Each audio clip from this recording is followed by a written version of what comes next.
manchette aujourd'hui, ça sent de plus en plus les élections au Québec. Un 5 à 7 pour le candidat du Parti conservateur. Bonjour à tous et bienvenue à votre bulletin d'information. Aujourd'hui, le 11 août, bulletin d'information sur les ondes de votre télévision locale et régionale, CTRB. On débute par une petite nouvelle, mais qui nous rappelle que les élections au Québec, ça approche de plus en plus. Les différents partis s'organisent et même des activités ont débuté. Donc, hier soir avait lieu à Saint-Jean-de-Matha un 5 à 7 du Parti conservateur du Québec pour le comté de Berthier. Donc, le candidat, on le rappelle, est Benoît Primeau. Ça s'est déroulé donc à la terrasse chez Donat. C'était à Saint-Jean-de-Matha. On regarde quelques images de cette activité, première activité officielle du côté du Parti conservateur du Québec.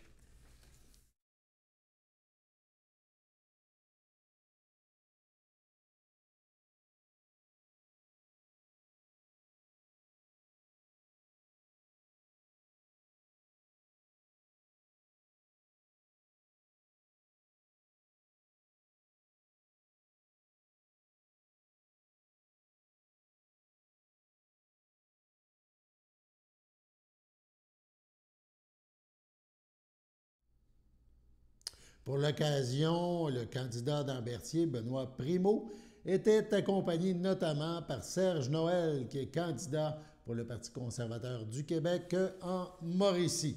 Donc, ça va se multiplier, ce genre d'activité, au fil des jours et des semaines à venir d'ici le scrutin cet automne. On poursuit maintenant avec une nouvelle au niveau policier. La Sûreté du Québec présente son bilan routier du long congé des vacances de la construction. De nombreuses opérations policières se sont tenues du 22 juillet au 7 août dernier sur l'ensemble du territoire, incluant les activités récréo-touristiques sur les plans d'eau et hors route. Les policiers ont ainsi assuré une présence accrue en cette période estivale où, entre autres, le flux de circulation se trouvait particulièrement augmenté. Malheureusement, 11 collisions sont survenues sur nos routes et sur le réseau récréo-touristique. Au total, 13 personnes sont décédées, dont 12 sur le réseau routier. L'an dernier, pour la même période, on dénombrait 9 collisions sur notre réseau routier et 3 sur le réseau récréo-touristique. Au total, 12 personnes avaient perdu la vie, dont 9 lors des collisions routières. Rappelons que la vitesse, la distraction ainsi que la capacité de conduite affaiblie demeurent les 3 principales causes de collision. Pour la région Mauricie-Lanaudière, qui nous touche particulièrement, il y a eu 2 collisions mortelles de motocyclettes ayant fait 3 décès. La Sûreté du Québec a aussi fait sa première édition de l'Opération nationale concertée en sécurité nautique, ciblant les citoyens s'adonnant des activités nautiques ayant un comportement pouvant compromettre leur sécurité et celle des autres usagers. Plus d'une centaine de constats ont été émis lors de cette période. Les interventions ciblaient les comportements à risque tels que la conduite imprudente, la preuve de compétences valides, la capacité de conduite affaiblie par l'alcool, la drogue ou une combinaison des deux, la conformité des embarcations quant à leur équipement de sécurité obligatoire. Plusieurs contrôles ciblant la conduite avec capacité affaiblie par l'alcool ou la drogue ont été réalisés envers des plaisanciers et aucune arrestation ne s'est produite. En plus des nombreux messages de sensibilisation, les différents corps policiers ont profité de cette occasion pour se rapprocher de la communauté en prenant le temps de discuter avec les gens et de remettre de la documentation pertinente. On passe maintenant au Centre d'action bénévole d'Autrey, le CABA. Le CABA a lancé les sorties intergénérationnelles. Une sortie était prévue pour vendredi le 26 août prochain. Malheureusement, très peu de participants se sont inscrits pour remplir, si on peut dire, un autobus. Par contre, le CABA a décidé de modifier l'activité, donc de la transformer un peu, et d'en faire une sortie en covoiturage, donc à moindre coût. Qui sait, est-ce que le CABA réussira-t-il à atteindre une quinzaine de personnes? C'est ce qu'on vise maintenant pour visiter les sites prévus. On vous rappelle l'activité. Découvrez le ranch Dupont et le parc Saint-Maurice à Shawinigan. Les inscriptions doivent être faites avant le 19 août prochain. L'horaire de la journée, 8 heures, départ du CABA en covoiturage, on parle de 10 9h30, visite du ranch Dupont sur le ranch Saint-Michel à Shawinigan, l'entrée payable sur place. Midi, dîner avec votre lunch au parc Saint-Maurice. Vous pouvez aussi réserver une boîte à lunch du CABA. Lors de la réservation de votre place, on parle de 10 pour un adulte et 6 pour un enfant. On vous suggère d'apporter votre maillot. La piscine est disponible à 6 et les jeux d'eau gratuits au parc. À 15 h, départ du parc et halte au restaurant Caillette à Louisville, à Masquinongé. Oui, ben non à Louisville, mais à Masquinongé. 17 h, retour prévu au CABA. On peut s'informer ou s'inscrire auprès de Monique Drainville, animatrice intervenante, Centre d'action bénévole d'Autrey, 450-836-7123, le poste 1703, 450-836-7122, le poste 1703. Allons à la pause. Chers téléspectateurs, vous êtes cordialement invités le samedi matin dès 9h30 à notre bingo télédiffusé de nos studios de Berthierville. Depuis plusieurs années, nos adeptes de la télévision régionale se sont divisés un montant de 600 $, disponible chaque semaine lors de notre joute de bingo à CTRP. Un amical animateur et ses joyeux compères, dont un technicien et deux bénévoles, partagent tour à tour cette émission dans le but de vous agrémenter durant 60 minutes. Un moment de plaisir qui pourrait s'avérer payant pour vous. Vous pouvez donc vous procurer les cartes de jeu chez les dépositaires participants et j'ai nommé à Berthierville, le dépanneur Formule 1 et le garage Pétroté sur la rue Gilles Villeneuve, le marché IGA Extra sur la rue Gabrielle Brissette, le marché Métro sur la rue Notre-Dame et la pharmacie Proxime sur la rue Frontenac. À Saint-Ignace-de-Loyola, le dépanneur Esso sur la rue de la Traverse et le marché Aldo sur le rang Saint-Michel. C'est donc un rendez-vous hebdomadaire chaque samedi matin dès 9h30 sur les ondes de CTRB, votre télévision régionale et communautaire, maintenant en haute définition. On vous attend donc en grand nombre et toute l'équipe vous souhaite bonne chance.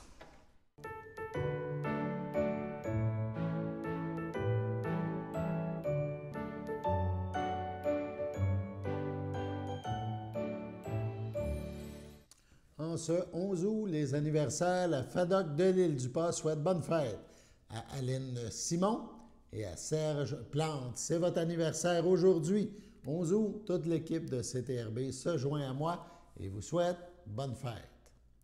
CTRB vous présente maintenant la deuxième partie donc de l'entrevue que nous a accordée M. Louis Adam, le directeur général des divisions de l'Atlantique et du Québec de la Société canadienne de la sclérose en plaques. Ce dernier nous parle de la journée AEW. Je suis en compagnie de M. Louis Adam, qui est le directeur général division, je ne vais pas me tromper, Atlantique et du Québec pour la Société canadienne de la sclérose en plaques. C'est bien ça? C'est bien ça, vous avez mon titre tout à fait correct. D'accord. Et bonjour, premièrement. OK. Est-ce que ça fait longtemps que vous êtes en poste, que vous êtes impliqué au niveau de... Écoutez, oui, c'est une excellente question. Moi, ça va faire 18 ans cette année que je suis directeur général de la Société canadienne de la sclérose en plaques, Québec et Atlantique. Alors, c'est une maladie que je connais bien, c'est une cause que je connais bien. C'est une belle organisation, la Société canadienne de la sclérose en plaques, dans le fond, là, qui vise à financer la recherche en sclérose en plaques, puis deux, à donner des services et programmes aux personnes qui sont atteintes de la maladie. D'accord. Donc, c'est une organisation qui est pan-canadienne, c'est ça que je comprends, qu'il y a différentes régions, il y a différents directeurs généraux pour des régions différentes, c'est bien ça? Bien, voyez, c'est une société canadienne, effectivement. Au Québec, on a une structure un peu différente du reste du Canada, c'est-à-dire qu'on a des sections locales. Ouais. C'est-à-dire qu'il y a des sections un peu partout dans toutes les régions du Québec avec des employés qui sont là pour organiser des collectes de fonds, mais aussi donner des services aux personnes atteintes. D'accord. Donc, quand je parle de l'Association de la sclérose en plaques de Lanaudière, ça relève un peu de vous. C'est ça qu'on comprend? Exact, c'est en plein ça. On est affiliés ensemble, on travaille ensemble. C'est une seule grande équipe. Une seule grande équipe qui combat cette maladie qui quand même touche à beaucoup de gens. Hein, c'est ça. C'est quelque chose qui est difficile à diagnostiquer à cause de plusieurs symptômes. C'est ça qu'on a appris dernièrement. Et je pense que vous êtes là justement en termes de communication aussi et je ne dirais pas d'annoncer la mauvaise nouvelle, mais d'informer et de faire prendre conscience de cette maladie-là. Oui, effectivement, c'est une maladie neurologique qui est assez complexe. C'est une maladie neurologique qui touche les gens de façon différente. Il y a des personnes vous avez des personnes qui sont légèrement atteintes de la sclérose en plaques, qui ont quelques poussées dans leur vie, puis d'autres personnes qui malheureusement vont avoir une sclérose en plaques plus agressive, qui vont faire en sorte qu'ils vont se retrouver en fauteuil roulant où leur qualité de vie va être fortement affectée. C'est ça. Et on répète toujours, comme je le dis à chaque entrevue sur la sclérose en plaques, on ne meurt pas de la sclérose en plaques. C'est une maladie dégénérative. Oui, on comprend que ça peut amener à des effets, on pourrait dire, à la fin, là, comme vous dites, et tout ça, mais techniquement, ce n'est pas de ça qu'on meurt quand on a cette maladie-là. Vous avez tout à fait raison. C'est sûr que quand on a une sclérose en plaques plus agressive et qu'on est en fauteuil roulant, bien, il y a des dommages collatéraux au fait d'être inactif, d'être assis dans un fauteuil ou d'être alité. Alors, c'est sûr que ça aide pas je dirais, à avoir une espérance de vie totalement comme tout le monde, là. Mais je vous dirais, c'est pas une maladie dont on meurt, c'est pas une maladie mortelle, effectivement, la sclérose en plaques. Et ça va quand même de jeunes. On parle il y a des 10 ans, 18 ans, là, le jeune homme qu'on a interviewé tantôt, il avait 18 ans. Donc, ça couvre toutes les tranches d'âge, là. Cette maladie-là ne regarde pas en disant, bon, ben eux autres, je vais laisser faire les jeunes, puis je vais attaquer les plus vieux. C'est vraiment toutes les tranches d'âge de la vie qui peuvent être attaquées, là. Vous voyez, le diagnostic se donne habituellement entre 20 et 49 ans. C'est 3 fois plus de femmes que d'hommes. Mais vous avez raison de soulever le fait qu'il y a de plus en plus d'enfants qui sont atteints de la maladie. Il y a une première clinique de sclérose en plaques qui va s'ouvrir à l'hôpital Sainte-Justine, d'ailleurs, bientôt. Il y a le Children de Montréal, l'hôpital pour enfants de McGill, qui a des enfants qui ont la sclérose en plaques jusqu'à l'âge de 2 ans, où il y a eu des diagnostics. Alors, c'est très particulier comme maladie. Puis malheureusement, oui, il y a de plus en plus d'enfants qui sont atteints. Est-ce que c'est justement à cause de la recherche qu'on peut diagnostiquer de plus en plus tôt? Est-ce qu'il y a des tests, des choses qui sont faites qui aident à cibler plus le diagnostic plus rapidement, donc le traiter plus rapidement? La société a investi beaucoup d'argent en recherche au niveau de l'imagerie médicale, effectivement, pour développer des technologies qui sont qui font en sorte qu'on peut diagnostiquer la sclérose en plaques un peu plus facilement qu'avant, puis oui, en plus bas âge. C'est sûr que ça l'a aidé à diagnostiquer la sclérose en plaques. Maintenant, il y a quelque chose dans notre environnement, parce que vous le savez, puis le Canada, là, chez nous, dans notre pays, que le taux de sclérose en plaques est un des plus élevés dans le monde. Il y a quelque chose chez nous, dans notre environnement, qui fait en sorte que c'est comme ça. Là. Puis ça, on investit énormément d'argent pour essayer de comprendre la cause de la maladie et de trouver pourquoi c'est comme ça. D'accord. Donc, si on en revient, on parle de cause de la maladie, beaucoup d'argent. Donc, le 18 août, c'est bien ça, c'est une campagne nationale là, qui va être faite au niveau de la sclérose en plaques dans tous les AW du Québec, du Canada, partout, coast to coast, c'est bien ça, là, c'est vraiment une implication importante de cette chaîne de magasins-là. Oui, on est très heureux des avoir comme commanditaire national, de fait. Oui, ça se passe à travers le pays. Donc, le 18 août, les gens qui vont aller au restaurant de AW vont pouvoir commander un Teen Burger. Pour chacun des Teen Burgers, c'est 2 $ qui est remis à la société. Les gens peuvent faire un don, peuvent arrondir leur facture pour supporter la cause. Là. Alors, c'est dans tous les restaurants AW à travers le pays. Cette année, on vise à amasser 1,5 million, ce qui est beaucoup de sous. Cet argent-là, je vous le disais tantôt, oui, elle va aller à la recherche et aux programmes et services là, pour les personnes atteintes. Est-ce que c'était facile de faire une relation entre AW et vous? Est-ce que c'était quelque chose qui est devenu naturel ou vous avez travaillé très fort, on pourrait dire, pour pouvoir réussir cette journée-là, là, parce que ça demande beaucoup de planification de faire ça, là, ces choses-là? L'histoire de AEW, de la société, c'est assez particulier parce que c'est quelqu'un dans un restaurant AEW de Saskatchewan, de fait, qui travaillait pour le franchisé de AEW. La personne avait la sclérose en plaques et le franchisé a décidé, bien regarde, on va faire une journée pour toi, on va ramasser des dons, dans le fond, pour la sclérose en plaques en mettant un montant d'argent sur chaque Teen Burger. Et AEW a entendu parler de cette histoire-là, a trouvé que l'idée était fort intéressante et a donc choisi la sclérose en plaques. C'est la cause de AEW, la sclérose en plaques. Donc, depuis 14 ans, là, on bénéficie de cette commandite-là, qui est une commandite importante. Tantôt, vous me parliez de 1,5 million. C'est sûr que vous voulez avoir plus. On prend toujours plus que ce qui arrive. Et on parlait de recherche. Est-ce qu'il y a des choses qui s'en viennent pour cette maladie-là? Est-ce que vous avez des aboutissements, des choses qui sont des bonnes nouvelles qui s'en viennent peut-être en traitement ou en diagnostic là, pour la maladie? Il y a une piste de recherche qui a été annoncée cette année au mois de février. C'est une recherche qui a été faite par l'Université Harvard aux États-Unis, qui a démontré, ça a duré des années, là, ça a été fait sur des milliers de soldats américains qui font ça sur une base volontaire, là. Ça a démontré que quand on est atteint du virus Epstein-Barr, qui est le virus de la mononucléose, là, on a 32 fois plus de chances quand on est atteint du virus de développer la sclérose en plaques. Alors, il y a un lien, là, je pense, qui semble être assez évident comme déclencheur de la maladie. Alors, la société a décidé, avec la société américaine, là, d'investir dans la recherche un peu plus poussée sur les facteurs déclencheurs de la maladie, dont le virus Epstein-Barr. Parce qu'on le voit, là, c'est 32 fois plus, là, c'est marquant là, comme indicateur. Alors, on va continuer à mettre de l'argent là-dedans, évidemment, pour bien comprendre qu'est-ce que ça veut dire. Donc, j'aimerais dire, votre poste n'est pas en jeu, malheureusement. Vous avez beaucoup de travail à faire encore pour quelques années. Puis, je pense qu'on peut rappeler d'inviter les gens à aller à notre AW. On en a un localement ici, à partir de toute la journée du 18 août pour aider à la cause. Oui, absolument. Merci de le rappeler parce que c'est important qu'on mobilise le plus de gens là, à aller manger un Teen Burger. Surtout que c'est un bon hamburger. En plus, là, je vous dis, moi qui aime les hamburgers, je dirais que c'est une de mes chaînes préférées. Alors, je pense que de demander aux gens, là, rendez-vous, allez-y, arrondissez votre facture si vous voulez, faites un don à la société. Vous allez changer la vie des gens qui ont la sclérose en plaques dans votre localité. Là.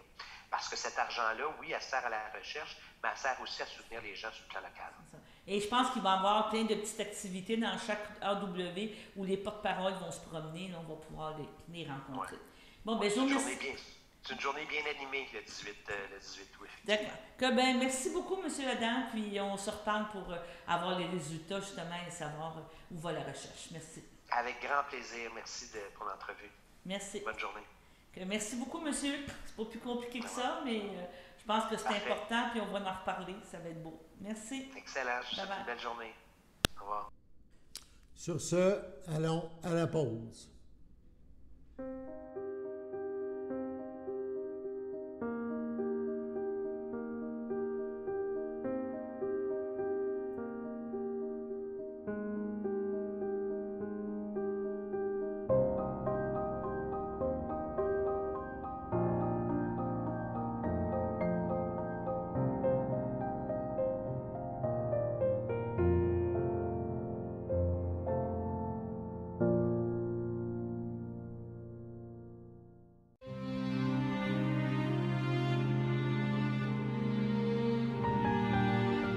CHDL de Joliette, le 2 août dernier, à l'âge de 90 ans, est décédé mon père, M. Jacques Bellumeur, époux de Solange Moreau. Il laisse donc dans le deuil, outre son épouse, ses enfants, Alain, Daniel Yvon, Luc, Marie, Luc Fafard, José, Benoît Bonnet, ses petits-enfants, Mélanie Bellumeur, Maxime Désy, Alexandre Fafard, Marie-Hélène Plouffe, Marie-André Fafard, Maxime Paquette, Lisandre Bonnet, Alexandre Dumont, Christophe Bonnet, Lydia Robineau-Gagnon, ses arrière-petits-enfants, Benjamin, Chloé, Hugo, Marcus, Victor et Eva, ses beaux-frères et ses belles-sœurs, Marie-Jeanne Moreau, Monique Moreau, Marcel Robillard, Denis Moreau, ainsi que plusieurs neveux, nièces, cousins, cousines, autres parents et amis.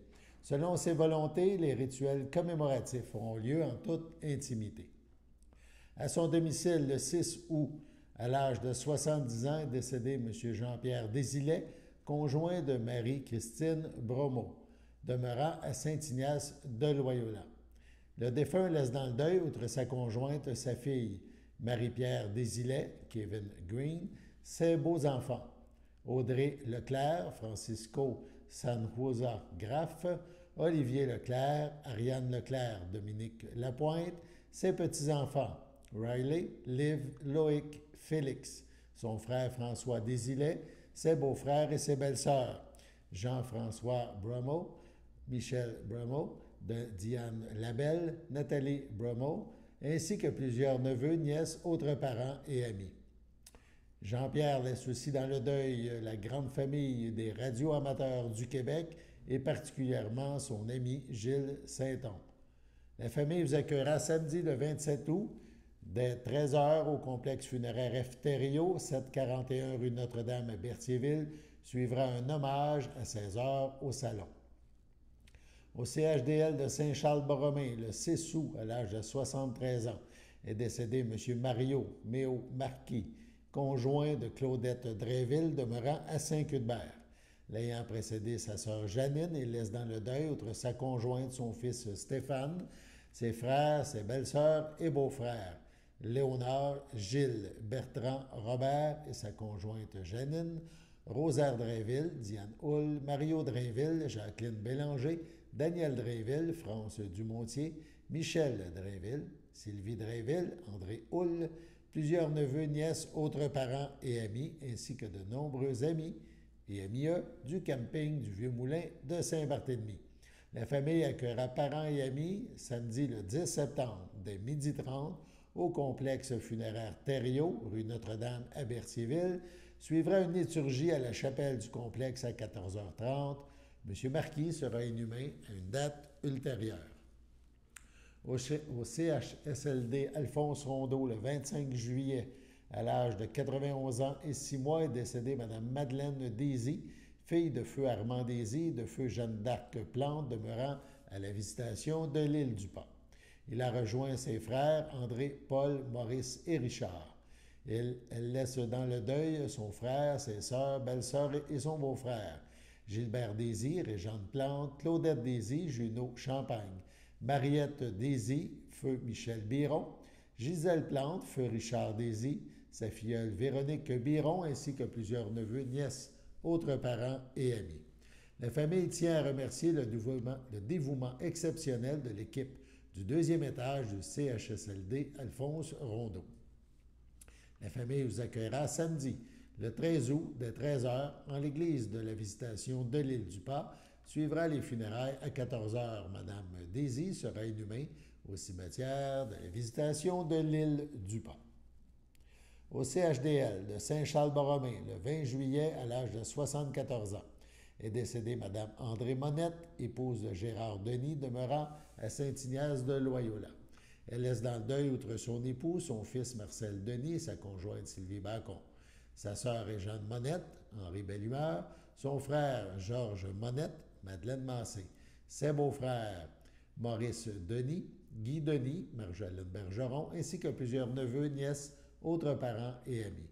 Lui ont précédé ses frères et sœurs, Marie-Claude Monette, feu Félicien Laforêt, Denis Monette, feu Denise Chevalier, Édouard Monette, feu Lucille Paul et Louise Monette. La famille vous accueillera samedi le 20 août dès midi au complexe funéraire Thériault, rue Notre-Dame à Berthierville. Suivra une liturgie à la chapelle du complexe à 14h. Mme André Monette sera inhumée au cimetière de Saint-Ignace de Loyola. Au CHDL de Saint-Charles-Borromée, le 15 juillet à 73 ans, est décédée Mme Marguerite Chaput, épouse de Raymond Courchaine, demeurant à la Visitation de l'île du Pas. Elle laisse dans le deuil, outre son époux, ses enfants.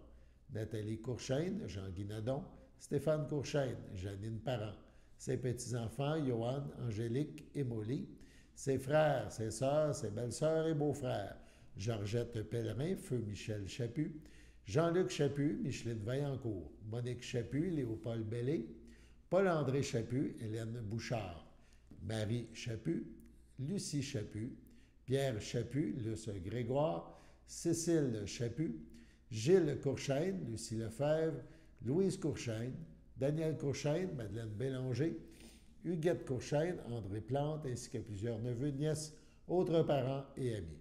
La famille vous accueillera dimanche le 28 août de 13h à 15h à l'église de l'Île-du-Pas. Suivra un hommage. Au CHDL de Saint-Charles-Borromée le 20 juillet à l'âge de 88 ans est décédée Mme Florence Ducharme, épouse de feu Bernard Plante demeurant à Berthierville.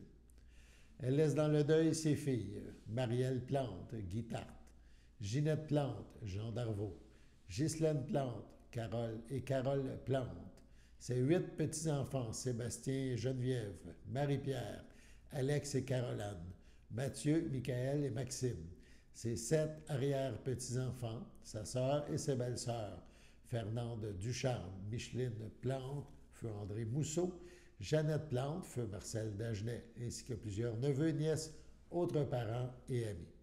La famille vous accueillera samedi le 3 septembre à 9h30 au complexe funéraire Efterio, 741 Notre-Dame à Berthierville. Suivra une liturgie en la chapelle du complexe à 11h30.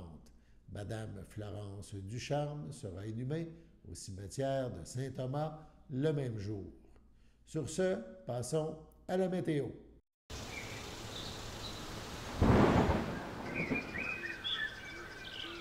Bienvenue à votre météo du jeudi. Cet après-midi, ce sera possibilité d'orage, une température de 25, un temps ressenti de 31. Jeudi soir, c'est passage nuageux, une température de 20, un temps ressenti de 21. Jeudi nuit, c'est passage nuageux, une température de 14, un temps ressenti de 13. Vendredi matin, c'est ensoleillé avec passage nuageux, une température de 15, un temps ressenti de 15. Vendredi après-midi, c'est ciel variable, une température de 21, un temps ressenti de 22. Le vendredi soir, c'est ciel variable, une température de 18, un temps ressenti de 18. Voilà, c'était tout pour votre météo.